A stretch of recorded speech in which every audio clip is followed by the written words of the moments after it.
আমি অবাক হব না যদি কয়দিন পরে ইসরায়েল ইরানকে হামলা করে, আমি অবাক হব।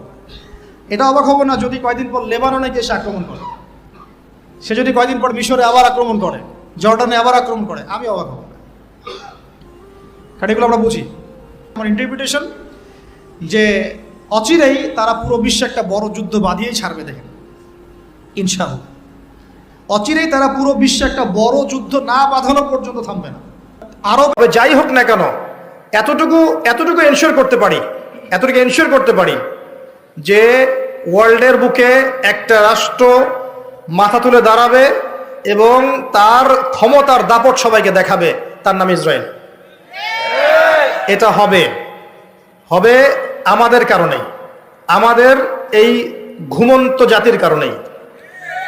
আরবের কলিজার উপর বসে, আরব রাষ্ট্রগুলোর কলিজার উপর বসে সে বিগত 70 বছরে সারা বিশ্বের অর্থনীতি, রাজনীতি, ফাইন্যান্স, ব্যাংকিং সিস্টেম, টেকনোলজি, প্রযুক্তি সব নিয়ন্ত্রণ করে নিয়েছে। তখন আমরা কি করছিলাম ভাই? হ্যাঁ, সবাই করেনি। অনেক ওলামায়ে কেরাম ছিলেন যারা শুরু থেকে এগুলো মানুষের সতর্ক করার চেষ্টা করেছেন ঠিকই, কিন্তু তাদের মিম্বরগুলো সংকুচিত ছিল, তাদের কণ্ঠস্বরগুলো বৃত্তে বন্দী ছিল, মানুষ শুনতো না, বুঝতো না, মূল্যায়ন করতো না।